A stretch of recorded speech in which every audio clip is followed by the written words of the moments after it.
Welcome everyone to our High Thrive Live. This is our weekly live stream on, all things marriage. So how to have that thriving marriage in your life. My name is Mark Johnston, an international marriage coach, and this week we'll be talking about dealing with infidelity, especially having some amazing mindset work to help you get through this really tough time. So the other day, I was conducting one of our group calls, for all those people in our Relationship Reboot program.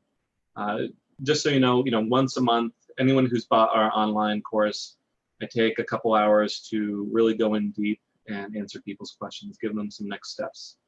And, it just seems like that day, just about everyone was asking about how to deal with infidelity, whether that's physical, a physical affair or an emotional affair. And over, all the questions are centering around this. And I thought, okay, here's a great opportunity to serve you all and help you, get on track here. What do you do when this happens? So with that said, here you are, if this is, this is going on for you, here you are, you're going along in your marriage, maybe you suspect something is going on, and then finally it hits you. Okay, what if my husband or my wife is cheating on me? Maybe you found some evidence, or maybe you just have a really strong suspicion. Maybe there's just too many things that are out of place. So what do we do here? Now, what I would say is the biggest problem once you find out that infidelity might be going on, the biggest problem, the biggest drain on an individual is a lack of certainty or lack of safety.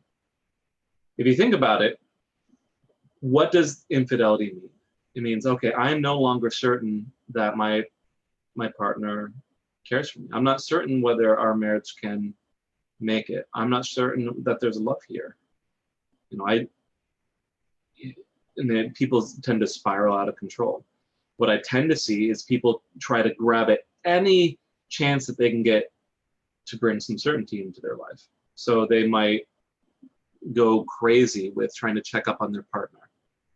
I've had some people tell me that they've hired private investigators, or they just, rifle through for hours, phone records, internet records, whatever, trying to find, be certain about what's going on.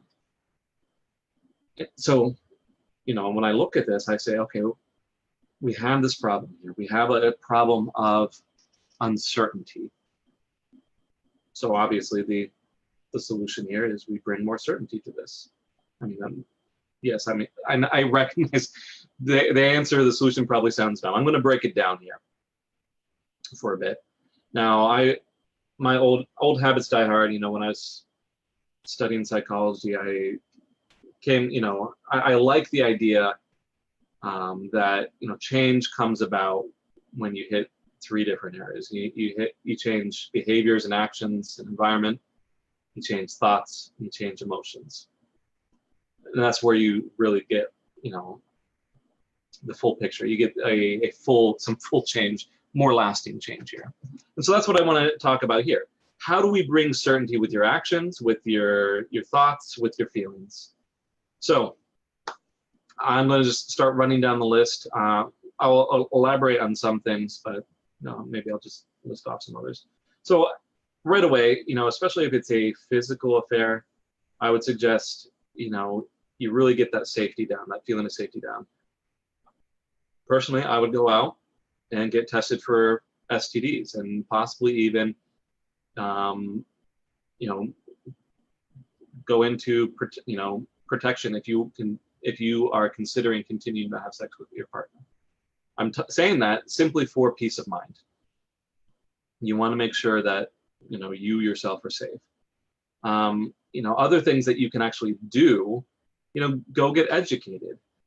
Go and read up on infidelity. Learn about sexual compulsivity, things like that. but make sure that you are getting, learning things about this. I suggest this specifically because, simply gaining some knowledge, it has a calming effect. If you actually know what's going on a little bit better, people perceive that they have more control over a situation. And that's what we're going for here. We're looking for control and certainty and safety. A large portion of this, I would say the biggest portion, is if you're able to confront your partner with it, discuss with them what led to the affair. What some of the contributions that you had were. Why did they make those decisions? Simply, like I said, the simple thing here, the simple fact is knowing more leads people to feel like they have more control, which is bringing more certainty to the situation. So take those actions. Now, as far as, adjusting your own thoughts, I would suggest that when you find out about an affair, don't make any long-lasting decisions. That's not the moment where you decide, I'm going to break up, I'm going to stay together, we're going to have these long-reaching effects. Quite simply, when you're finding out about the affair, it's going to be an emotional point in your life. You're not going to be thinking very clearly, and you want to make sure that you are coming from a very calm, objective place before you make these big decisions. Similarly, I wouldn't use this as an opportunity to get even. Essentially, we're talking about the same thing here. Making those long decisions or making big decisions that are going to have a big impact on the long run. I do see many people who say, okay, well, my partner cheated, and so I'm going to cheat on them to show them how that feels. No, I wouldn't be making any big decisions here, nothing, especially ones where you're feeling really, really emotional about. Now, I did mention a moment ago that one of the things, to bring some more certainty here is to figure out, okay, how were you contributing to the situation that led to the affair? That does not mean at all that I suggest that you take responsibility for this. I've seen far too many times that the partner who has been cheated on, there's a lot of blame pushed towards them. You should not be accepting that blame. Don't take the blame. Don't blame yourself. Don't allow your partner to blame you. The responsibility for actually having the affair is on the cheating partner. Now, the distinction here is, I do think that you should take responsibility for your contributions, even if you are not taking that blame. And the difference here is, I'll give it an analogy. So recently, we're part of the country I'm in. I live over in Pennsylvania. We've been seeing a lot of rain, and I had someone that I know with all this rain. Although they started having some flooding problems in their basement, and of course that wasn't his fault that this was happening, but he took some time. He took responsibility to see what could be done differently, so that in the future nothing would happen. Now it continued to rain after he had cleared out his basement. It continued to rain, but he had taken preparations that his neighbors had not. So when it continued to rain and the other neighbors, their basements flooded again, his was fine. The analogy here is, a natural disaster or an affair, it's not your fault. But you can take a look at what happened, and you can take action to prepare and prevent future problems. You might not be able to control what your partner is doing, but you can certainly get a sense of control as you adjust things that have possibly contributed to the situation. Some specific examples. I've helped many couples with affairs. I'm thinking of some situations where, okay, a wife realizes that, part of the problem was some constant negativity, some constant nagging. Is that an excuse an affair? No, but she took the time to adjust how she approached things, took the time to feel better about herself so that she could come and address concerns in a more calm manner. And this really helped start turning things around. Not her fault, but she took responsibility. And like I said, the last area here that we're looking at is shifting your emotions. Heather and I are big proponents in taking time to adjust your feelings. I know there's a lot of people out there who say, okay, I feel the way I feel, and that's just how it is. If I'm angry, then I'm angry. If I'm in love, then I'm going to be in love. And if I don't have that love, then I'm not. And it's not the way it is. We can very much choose our emotions. And even if we struggle with that, that doesn't mean that it can't happen. That just means it takes work. It takes exercise, much like developing, actual physical muscles takes exercise.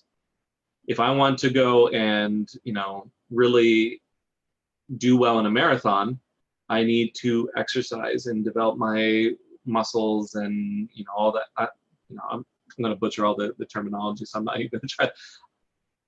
I'm not the kind that goes and exercises all the time. Anyways, what I'm saying here is you do the same thing with emotions. Now, specifically what I'm talking about here are practices of meditation.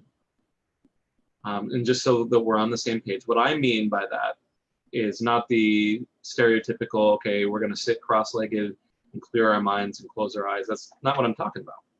I'm talking about taking time to consciously think and feel in certain ways. So, for instance, right here with an affair, if we're trying to avoid lots of anger and volatility, we focus in on what we want. We want to feel calm. We want to feel certain. We want to feel that safety in our lives. And so we practice feeling those things, thinking things that support those feelings. Heather and I, we spent many thousands of dollars on mentors to get us to where we are today. And almost every single one of them has suggested daily habits of mindset work, working on how we feel about things. And so I think there's something to this. I personally take time every day to cultivate how I feel purposefully so that I can come to my clients feeling great, being able to give and serve them well. The same thing applies here. If you want to do this well, if you want to get through an affair, you need to cultivate some positive feelings here. That feeling of calm, that feeling of certainty, that feeling of confidence, and you need to practice that. Some people specifically do meditate. Other people really like affirmations. I do think that there's a lot of merit simply in surrounding yourself with people who are going to make you feel good, are going to support those feelings. But however you approach that, you need to be doing something to cultivate those feelings. So, just to recap here, you're taking actions, actually take some steps to help you, do some things to help you feel safe. Get tested, get some more knowledge here, discuss with your partner what happened. You're going to change how you think about things. So, don't blame yourself, but take responsibility for what you can take responsibility for. And you're also going to work on your emotions. So you're going to meditate, you're going to have those affirmations, you're going to surround yourself with positive people. And by doing all that, this doesn't necessarily fix the affair, but it will give you the best chances possible to be able to come to this situation and work through it to the best of your ability. And I think if you have that, your chances are much, much greater to come out on the other end in a good place. Now, this topic is so deep, the topic of dealing with an affair. This week it was simply about, okay, shifting your mindset. How do you actually, you know, be a little bit different in that regard? There's so much we could talk about, like actual steps to take, you know, when and how to confront your spouse, you know, how to win them back, how to stop the affair. So many things that we could talk about here, and which is, you know, why I would love to help you guys more by, you know, getting you into our online course.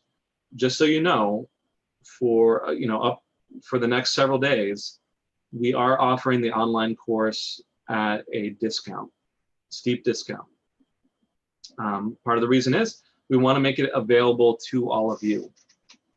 Now, the other reason is we are revamping that. We're adding a lot of material, and as such, we are going to also be increasing the cost just a little bit. So we wanted to give all of you the opportunity to jump on board with this before the cost does increase. We actually are offering it 50% off. So if you've been thinking about it, please go do so. It's some great material, and it includes monthly group calls with me, where I answer people's questions very directly, give them lots of good, helpful steps to take things forward. I know a lot of people in the group here have talked about how helpful the course is, how helpful the group sessions are. So if you're on the fence at all, now is the time to jump on board. So, so I'm looking at the comments here. Joel, I actually didn't realize that you were there, but yeah, I guess it does fit your situation. It's kind of a interesting coincidence there. But I was checking for any questions. I don't see any questions. So with that, I'm going to say goodbye. Hope this was helpful for you all. And like I said, jump on board. We would love to help you out even more. I'll post the link below on how you can get to that. All right, bye.